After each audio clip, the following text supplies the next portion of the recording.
years and years corresponded with me. And just about the time I was ready to give up on this Denton research, Edgar said he would write me or he would email me and he would encourage me. So thank you, Edgar. What a great guy you are. I appreciate you. Without Edgar's encouragement and support, I would not be here. Now, to be part of the Denton Connection, what does that mean exactly? First of all, you have to have some tie to the city of Denton or Denton County. You have to have lived there, worked there, gone to school there. They have a school called North Texas State University there. Or you had to have family there or family interests of some kind there. The second condition to be part of the Denton Connection is you must have come under suspicion in some way on the matter of the president's assassination. So that means you were suspected in some way of being part of a plot, or you knew about a plot and didn't say anything, or you covered it up. So, now to be realistic, how big a deal is this? How large a conspiracy was there coming out of Denton? It just depends upon how these different Denton connections were working with each other. Now you'll see they go off in all different kinds of directions. There were radical students at North Texas State. There were professors there that knew something was up but didn't say anything. There were government connections. There were military connections. Now, if they were all kind of working together, then maybe something very important is going on there in Denton. So, and then also you have to think about how many of these Dentonites, how many of them were working with other people we suspect in the assassination? Texas oil men, mafia, CIA, Cubans, Lyndon Johnson, and we'll see that Lyndon Johnson knew some of these Dentonites. You got some interesting connections there. So you might call this a work in progress. It's still developing. I learn more about these Denton connections every day. Now, how many people are we talking about? Last count, 48 people. I'm not going to talk about each one because your head would just be spinning. We did talk one person per minute. So what I'm going to do, just to kind of focus this, we're going to talk about 5 people to watch in the Denton connection. First of all, Bill Fitz, F-I-T-Z. Fitz was a 19-year-old sophomore from San Antonio. He was attending North Texas State in the fall of 1963. He was a member of the Young Republican Club of North Texas. This was a student group at the school. It was an extremist group in 1963 by their standards. It was an extremist group by today's standards. And Fitz was an avid follower of General Edwin Walker. He believed, like Walker, that President Kennedy was a communist sympathizer, selling out America to the communists. All the things Kennedy did to support peace. Remember, he was a peace president. The nuclear test ban treaty, Russian wheat deal, support of the UN. He hated all that. And he fully supported the ugly demonstration against Adlai Stevenson in October 1963. Do you remember that, when he was spat upon by those protesters here in Dallas? Fitz was in favor of that. In fact, the young man who was charged in that incident, his name was Robert Hatfield. He was a former member of these Young Republicans. Fitz knew Robert Hatfield. In fact, he showed up at Robert Hatfield's trial to say that, yes, Robert Hatfield spit upon the ambassador, and he did it on purpose, and it was a political statement. Now, Fitz said there were strong, ugly demonstrations planned by the Young Republicans for President Kennedy. He was overheard saying this: we will drag the president's dick in the dirt. That was his quote. That was one of the more vile things I've ever heard spoken of about Kennedy in advance of his trip. Very distasteful. And that quote drew the interest of the FBI. The FBI did come to see Fitz. Now, they didn't find any threat right away with Bill Fitz. So it looks like the demonstrations were canceled, but Jerry Rose, many of you know him and knew him. Jerry Rose said, well, maybe the group canceled its demonstration, but maybe they had something else planned. And that something else, that's what we could think about. Now, in October 1963, Fitz and 3 of his young Republican friends went to General Walker's house on Turtle Creek for dinner to compare notes about what was wrong with America. We're going to talk about the UN Day, and then there was also the US Day, which was the day, US Day, I believe it was the day before the UN Day. So they were plotting a strategy about that. What else were they plotting a strategy about? You know, who knows? Lee Bowers had the best view of what happened behind the picket fence. He saw a young man about mid-20s dressed in a plaid suit or jacket. Did we ever find out who this young man was? Now, you'll have some candidates for that young man after this conference, because a lot of people are going to be talking about the young man behind the fence. Who was it?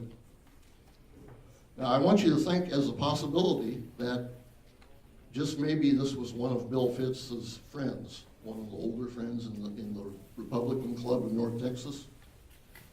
Fitz hated Kennedy. So did Fitz's friends. So maybe it's possible. Okay, Mike Bolin. That's the second person I want to talk about. 1963, Mike was a sophomore from Amarillo, attending North Texas State. He was a young Republican. He was Bill Fitz's roommate at 1423 Panhandle in Denton. He went with Fitz to see General Walker in 1963 in October. So he was one of the ones that dined with Walker.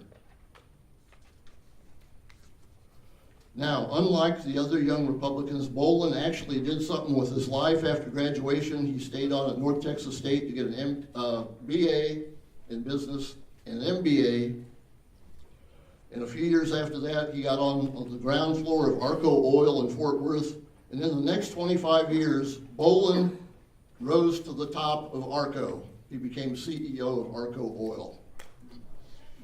And that was after starting out as a personnel specialist in Fort Worth. That would have been 1969. He started there. Now, a little bit about Arco. Before it was Arco, it was known as Richfield Oil. In 1962, Richfield Oil was livid with Bobby Kennedy, livid with Jack Kennedy. Why was that? The Justice Department had filed an antitrust suit against Richfield Oil. It said Richfield Oil was suppressing competition. They were colluding with a couple other oil companies. The Justice Department said that they had interlocking directors. The Richfield directors sat on the boards of these other companies that they were colluding with. Now, Richfield, at the time, it was a relatively small, independent oil company. It was wanting to move up through the ranks of the oil companies. But there in its way was Bobby Kennedy's Justice Department. And they had gone back and cited some of this collusion with Richfield going back 25 years to 1937. So Richfield, from their perspective, they felt like they were being singled out.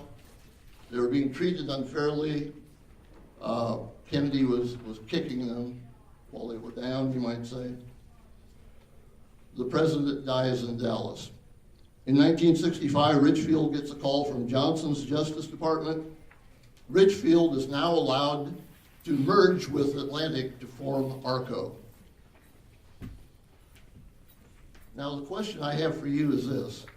Do you think that Bolin's youthful extremism, if it came up in his interview with Arco, did it hurt him or help him get a job there? In my mind, it helped him. I think it helped him.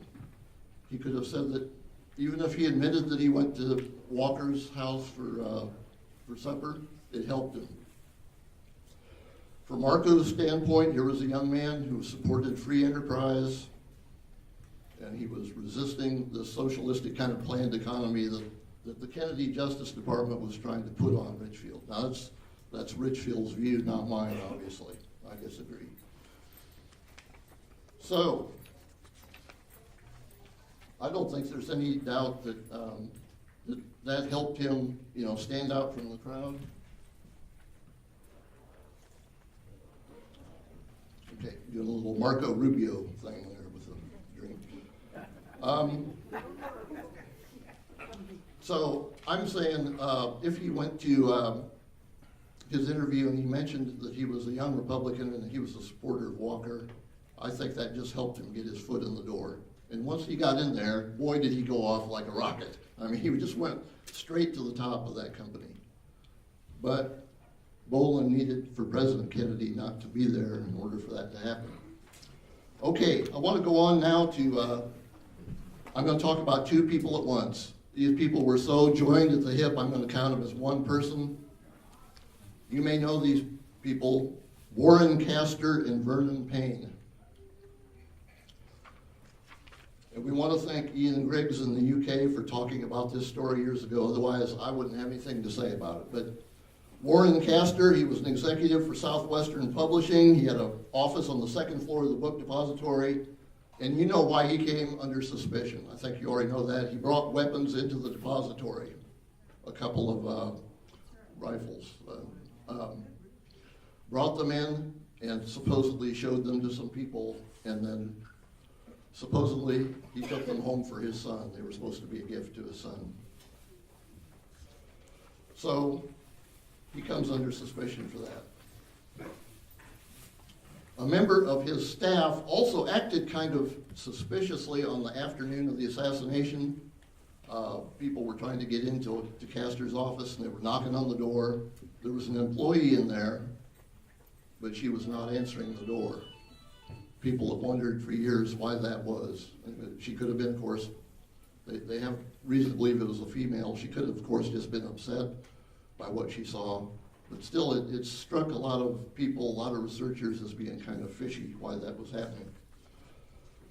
So he was absent on the day of the assassination, and his alibi was that he was having lunch in Denton with Vernon Payne, P-A-Y-N-E, a business professor at North Texas State.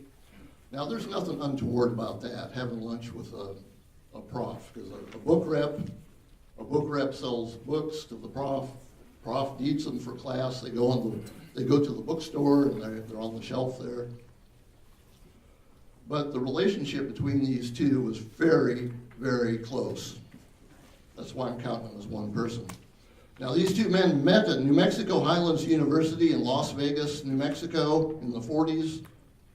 I have reason to believe Payne was the teacher, Castor was the student. They both had a passion for the field of business education. And after that, Castor taught high school in Las Vegas for a while. Continued to associate with Payne. By the early 50s, they were attending Christmas parties together, traveling to business education conferences together. At some point, Castor peels away to go to New Mexico State for graduate work. I don't know exactly which year. Now, suddenly, 1953, the Paynes and the Castors, both families moved to Denton the same summer.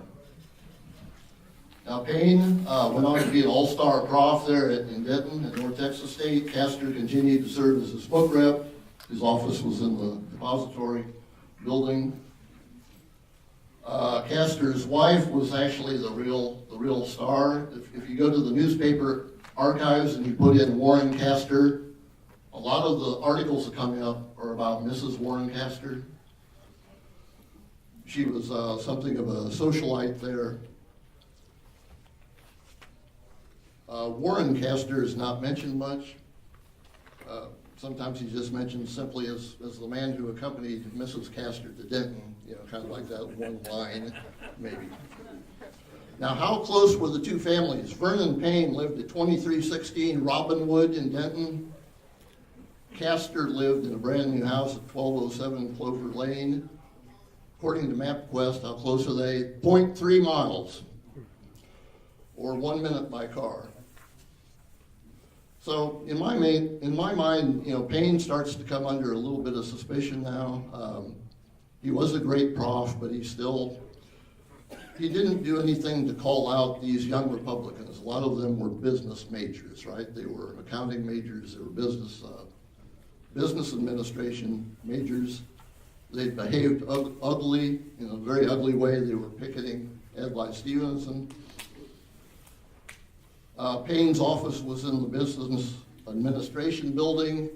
The Young Republicans in North Texas held their meetings there in room 154, so it would be kind of hard for him not to know about this.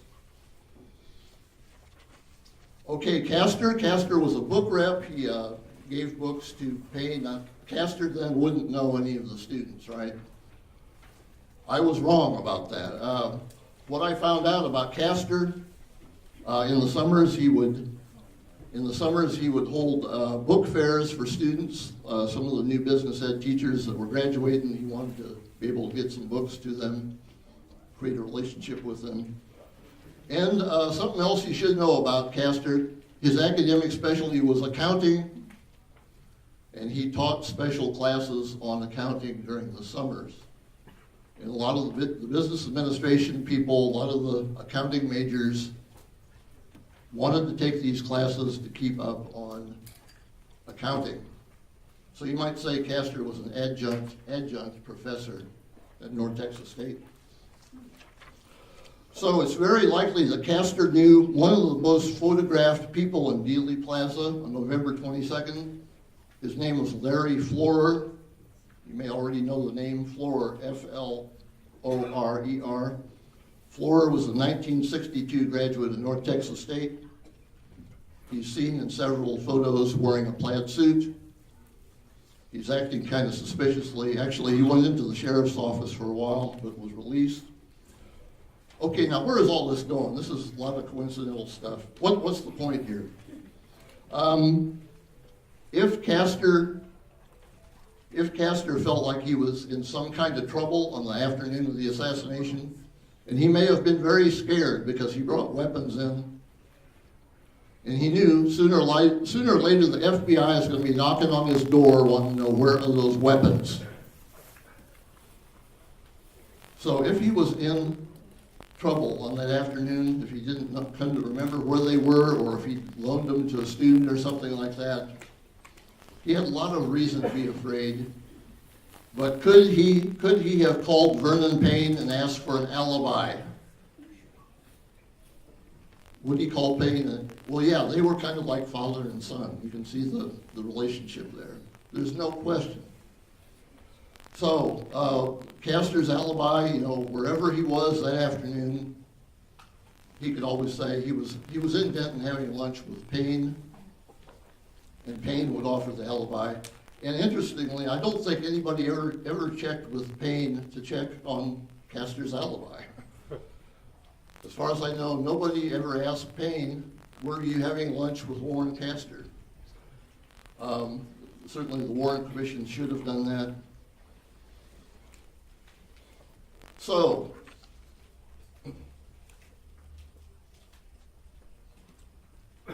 much is made about Lee being absent from work. Remember that? Lee was absent. Well, Warren Castor was absent from work too. Now, one more thing about Castor. Some of you will find this interesting. Lyndon Johnson knew the Castors. Lyndon Johnson knew them. Knew Castor's family, probably had phone conversations with them. In 1958, Johnson recommended Castor's son. I believe his name was William A. Castor. He was a senior at Denton High, and he was an alternate for the Naval Academy. So Lyndon Johnson knew Castor well, and they say he ducked before the bullets started to fly. Did he know something? Most people say yes. Now, moving on, here's two more people that are kind of, we're going to talk about them as one person. This is Ed Lansdale and Charles Cobble. These two men were joined at the hip, and they both had an interest in Denton, and I'll mention what it is shortly. Now, nobody would doubt that Lansdale and Cobble both had the ability to pull off an assassination. The people they knew in the underworld and just their military contacts and their experience in assassination stuff, they knew all about that. from the Bay of Pigs and Operation Mongoose and all that. So I don't really have to convince any of you that these two fellows could pull off an assassination. And of course, Lansdale was General Y in the Oliver Stone movie. And Fletcher Prouty says he was in Dallas on the 22nd. He was in a photograph there. Now, some wonder if Lansdale really had the fire in his belly to plan an assassination. Well, he was being put out to pasture, sort of, by the CIA. He may have been angry at President Kennedy for not using him in some Vietnam plans that were coming up. But whatever fire Lansdale lacked, it was made up for by General Cobble. And you know who this person is, don't you? General Cobble, Deputy Director of the CIA. He was involved in the Bay of Pigs. He did not receive the air support he thought he was going to get from Kennedy, and then Kennedy turned around and fired him for not succeeding in that. So Cobble was hopping mad at Kennedy, got fired by him, and just about everybody knew that. Cobble was not shy about talking about that. And of course, his brother was mayor of Dallas, Earl Cobble. And as you read in Jim Marr's book, Earl Cobble was in a position to loosen up the security around John F. Kennedy. Now, we have reason to believe that Lansdale had some interest in visiting Denton. Supposedly in the Lansdale archives in California, there's a slip of paper in there. It has the Texas Hotel written on it. It has the words Denton on it, and it has a Denton phone number. It doesn't have a year, but John Newman and Gus Russo both believe that it kind of adds up that Lansdale wanted to be in the Dallas-Denton area on the day of the assassination. There's been some speculation about why that would be the case. Now, Lansdale could have said, you know, just nominally, he could have said, well, I have family there. I have family in Denton, and I looked that up, and that's true. Lansdale did have some relatives. They were probably kind of distant ones. There were some in Argyle, Texas, also in the Louisville Flower Mound area. This is in far south Denton County.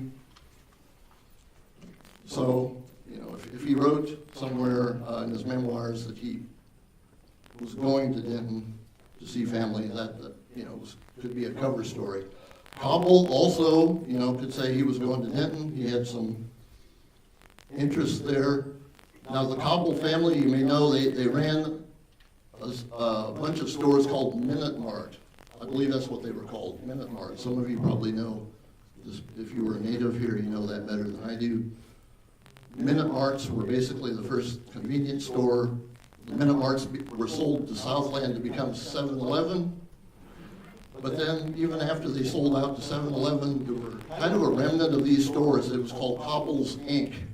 Cobble's Inc. It was an ice cream store, and I think they stayed in the Metroplex at least until about the mid-'70s. And this was presumably to keep Ben Cobble busy. Ben Cobble was the third Cobble. Earl went into politics. Charles was a military man. Ben kind of wanted to stay at home and run the family business. And after doing some research on that, the processing plant for Cobble's Inc. was in Justin, Texas. It's a small town in Denton County. So Cobble, too, could have said, well, I'm going back to the Dallas-Denton to see my brother Earl, to check on the family business, that sort of thing.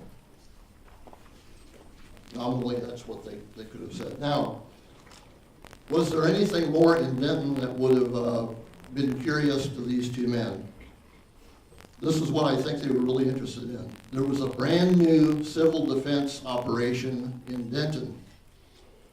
In late '63, it was not open for public view, but the operations were pretty much up to speed. This was a two-story underground facility. It was set up as a facility to be a second White House in the event of a nuclear attack.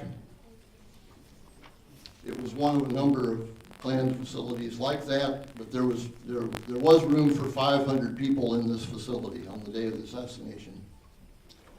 So if Lansdale or Kabul had any suspicion, and they probably did because they were military men, if they had any suspicion at all that nuclear missiles might be flying between the superpowers on that afternoon or in the days following, Denton was one of the safest places they could possibly be because of this facility. Now, could Denton defend itself in the case of attack? Of course, it was built underground to be secure from an attack, but could Denton defend itself? Looking into that, there was a 90 missile base, a silo run by the U.S. Army on the north side of Denton the same year, 1963. And this is where Hangin' Sam Williams, Hangin' Sam was a friend of Lansdale's. Hangin' Sam would have been a big help to Lansdale and Kabul to negotiate Denton because he was a Denton native. He was Denton native.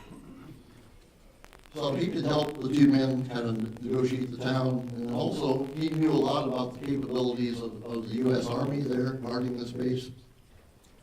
The U.S. Army base there was rated one of the top in the nation. They were very good, and Hangin' Sam knew that. And we know that Lansdale was definitely stopping to see Hangin' Sam on his way through Texas, November 1963.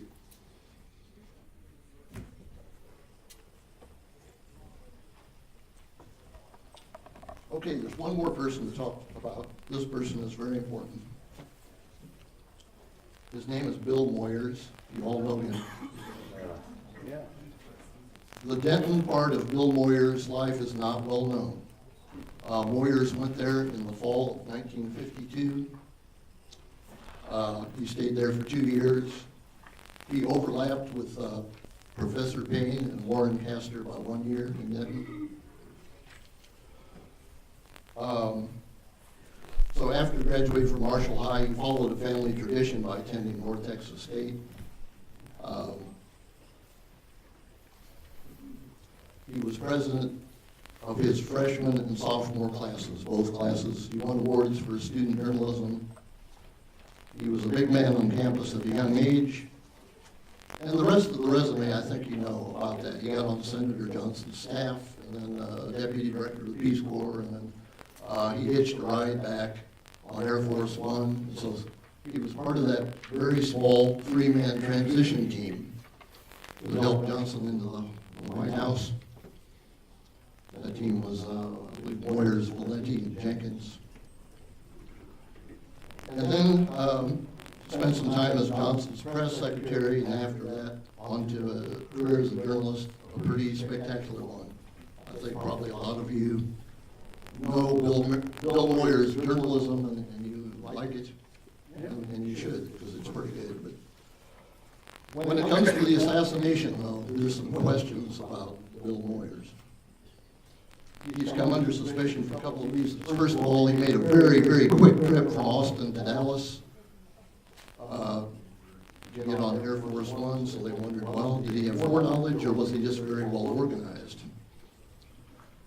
It could have been the latter. He was a very well organized young man, but it could have been the former, too, because he was in a position to know. The decision to keep the bubble top off the president's car, you've probably heard about that, too. Get the GD bubble top off the car, get it off now. Also, there's a perplexing 13-minute gap in an early conversation that President Johnson had with Director Hoover. This was one of the first few days after Johnson takes the oath of office. When there's a gap like that in a recording, you often go right back to the people that had access to the phones, right? Remember the 18.5-minute gap in Watergate? Remember that? They went right back to Nixon and Rosemary Woods, because those were the people that had the ability to go in there and erase. Well, Moyers was there. He was one of that three-man transition team. He was answering phones. certainly he was in a position to do it. Maybe he did it. Now, let's, something about Moyers that's has been kind of understated in previous years was just his role in giving birth to the Warren Commission. The Warren Commission, that body who put the finger on Lee. Lee just happened to be in the wrong place at the wrong time, but he was a convenient target. And Moyers was there. I'd say he's the physician in charge at the birth of the Warren Commission. So he had the power to limit the conversation on Lee Oswald down to Lee Oswald is guilty. He had the power to do that. I believe he did that.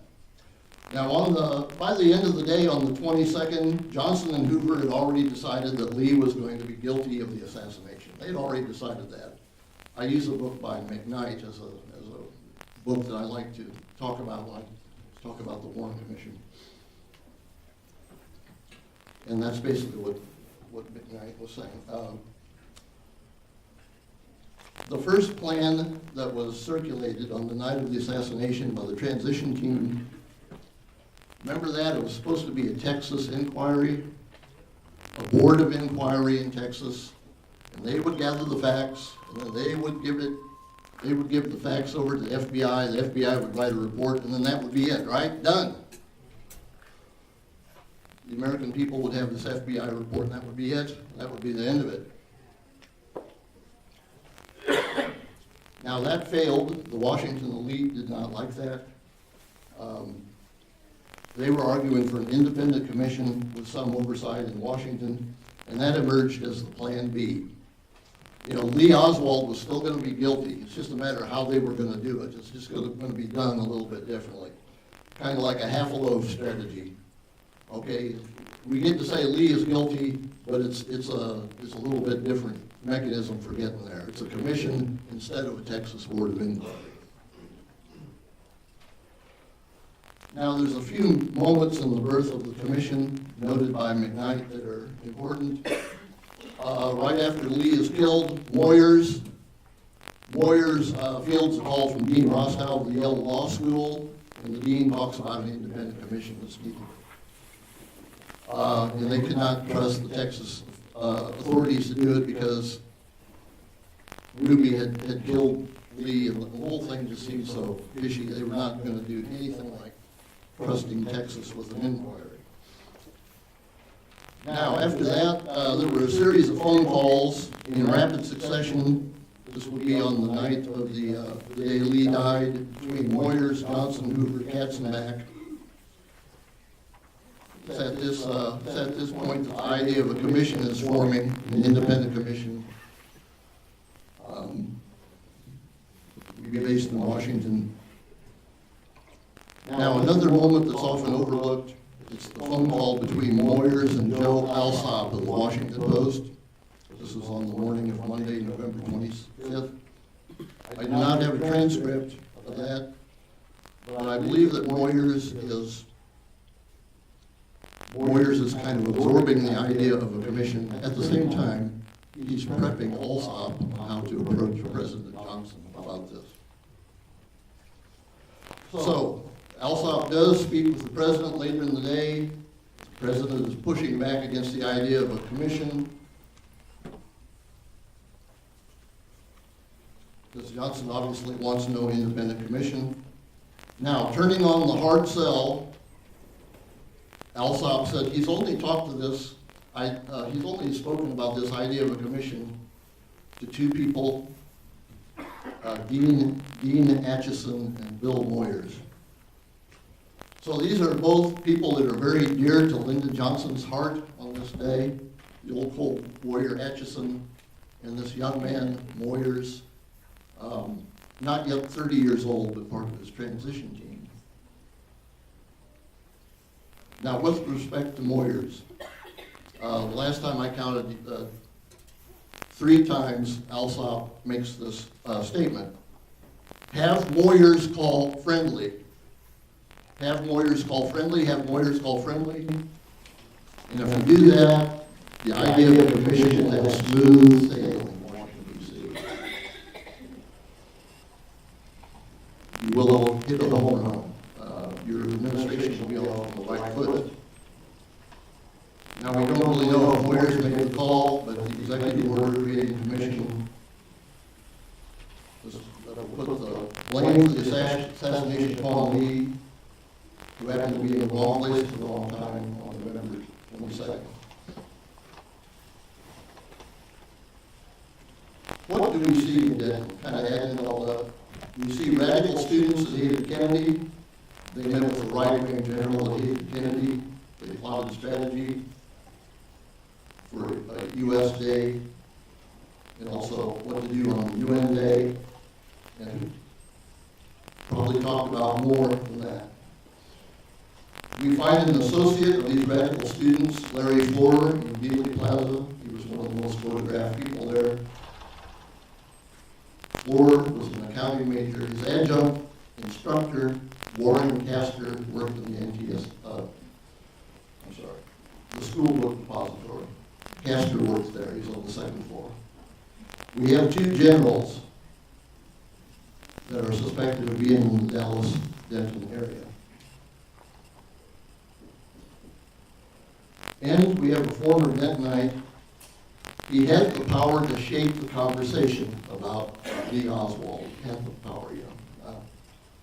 Remember Donald Draper? Did any of you watch that Mad Men? Donald Draper. Fight against the White Citizens Council. Donald Draper said, if you don't like what's being said, change the conversation.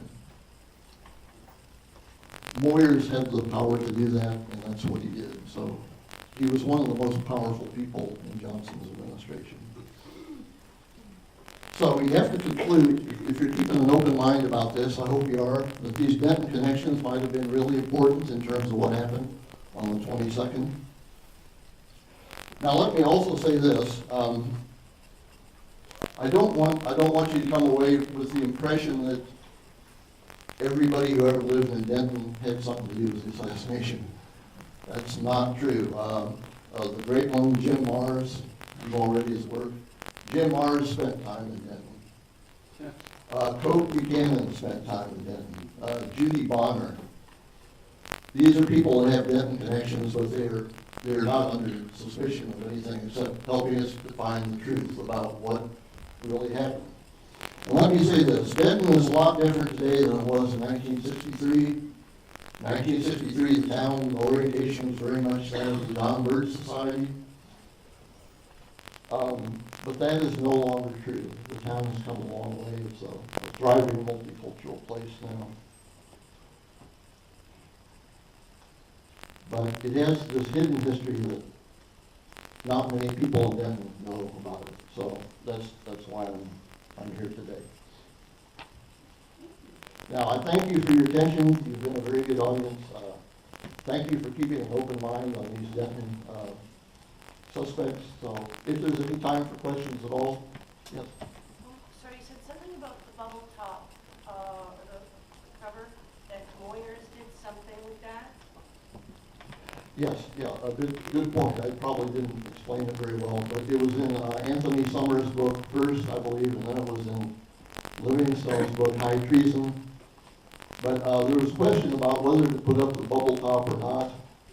And Moyers was working as an advanced person in Austin, and the story that was told was that Moyers from Austin called somebody in Dallas and said, you know, get the damn top off of get the damn bubble top off of the president's car. Story from who? Who told you? So Moyers talked to his assistant, who then called Kennedy's people and kind of relayed that message: get the top off of the car, because there was some question about that. What I had heard is that if they had kept the bubble top on, there probably would not have been an assassination, but Moyers was the one that said, you know, and there were probably other. Not Kennedy, because usually it's Kennedy supposedly wanted it off. No. So this is where Moyers' assistant is on record saying that no, Moyers said it. Gerald Blaine blames it on Kennedy. Yeah, we do have a couple of books that point to Moyers as being the one that. Okay, I just wanted to get that Sure, yes, yeah, very good, good point. Now, a point of clarification, in the National Archives, buried for years, there's a document from the House Select Committee on Assassinations. Betty Forsling Harris, who became the editor of Ms. Magazine, testified, and she said she got a call from Moyers at Lovefield, and he said, unless it's pouring rain, quote, get that goddamn bubble top off that car.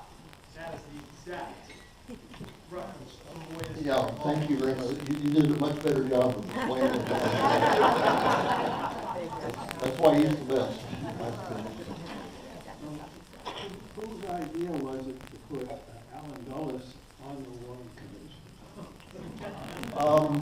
That was probably a decision either by Johnson or Hoover speaking together on that, and of course they wanted him on there because they knew that the CIA assassination plots against Castro and all that would just be kind of shoved under the rug, and nobody would know about it. They wouldn't know about that until years later. Yes, dude. Well,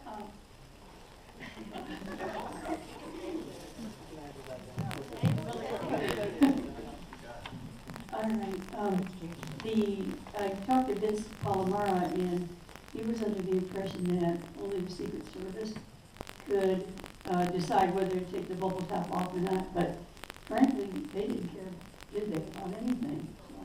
So, just wanted to bring that up because Vince thinks that the Moyers, quote, didn't occur, but actually I don't see any effort on the part of the Secret Service to consider Kennedy's safety. Yes, and I also heard that Rowley, the head of the Secret Service, and Johnson were good friends, and so could well have been Johnson interceding. And of course, Moyers was Johnson's boy, so. Rowley was the first person to shake Lyndon Johnson's hand when he came off Air Force One at Andrews Air Force Base. Head of the Secret Service. James Rowley, head of the Secret Service.